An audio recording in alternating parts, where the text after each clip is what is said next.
Agency ప్రాంత జిల్లాల్లో ఉన్నటువంటి మండలాల్లో ఎస్సీలకు బీసీలకు రిజర్వేషన్లు లేకుండా నోటిఫికేషన్ ఇవ్వడం జరిగింది. దీన్ని మేము తీవ్రంగా ఖండిస్తున్నాం. గత ఎన్నికలు స్వాతంత్రం వచ్చిన కాడ నుంచి గత ఎన్నికల వరకు కూడా ఎస్సీలకు బీసీలకు ఏజెన్సీ ఏరియాలో వార్డు మెంబర్లకు ఎంపీటీసీలకు రిజర్వేషన్లు ఉన్నాయి, అమలు చేశారు. కానీ ఇప్పుడు రానున్న ఎన్నికల్లో మాత్రం ఏజెన్సీ ఏరియాలో ఉన్నటువంటి మండలాల్లో 50% ఎస్టీ రిజర్వ్డ్ చేస్తూ మరొక 50% అన్రిజర్వ్డ్ చేయడం జరిగింది. మరి అన్రిజర్వ్డ్ చేస్తే అక్కడ ఉన్నటువంటి ఎస్సీలు బీసీలు ఏం కావాలి?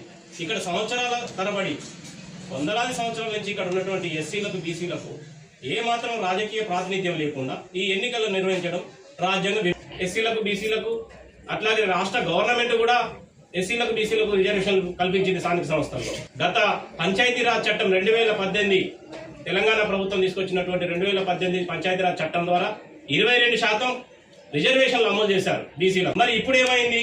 ఇప్పుడు సవరణ చేస్తూ 42% ఇస్తున్నామని చెప్పేసి స్టేట్ గవర్నమెంట్ ప్రకటించినప్పటికీ మరి అది అమలవుతుందో కాదో తెలియదు. కానీ ఇప్పుడు కనీసం గతంలో ఉన్నటువంటి 22% అయినా ఏజెన్సీ మండలాలలో బీసీలకు అట్లాగే ఎస్సీలకు వర్తించవలసిన రిజర్వేషన్ వర్తించే విధంగా సవరణ చేస్తూ ఎన్నికల నోటిఫికేషన్ మళ్ళా ఇవ్వాలని మేము డిమాండ్ చేస్తున్నాం.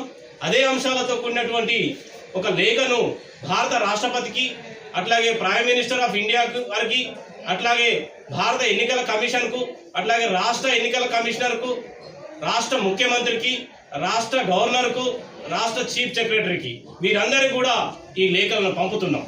ఈ లేఖల్లో సారాంశం ఏంటంటే ఏజెన్సీ జిల్లాలో ఉన్నటువంటి మండలాల్లో ఎస్సీ బీసీలకు రిజర్వేషన్లు కల్పించాల స్థానిక సంస్థల ఎన్నికల్లో అనేది ప్రధాన అంశం.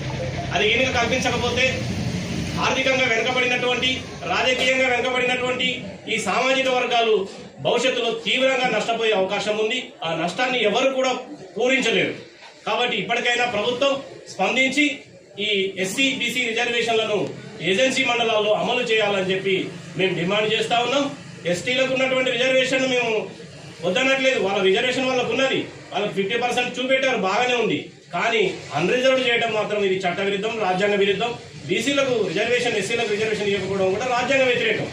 కాబట్టి రాజ్యాంగాన్ని ఖచ్చితంగా అమలు చేయాలంటే ఇక్కడ ఉన్నటువంటి బీసీలకు ఎస్సీలకు రిజర్వేషన్ సౌకర్యం కల్పించాలా స్థానిక సంస్థల్లో. ఇప్పుడు స్థానిక సంస్థలలో కనీసం ప్రాతినిధ్యం లేకుండా ఓట్లు ఎట్లా వేయాలా? ఇవాళ ఎస్సీ బీసీలు ఓట్లను తిరస్కరించే పరిస్థితి కూడా రావచ్చు భవిష్యత్తులో.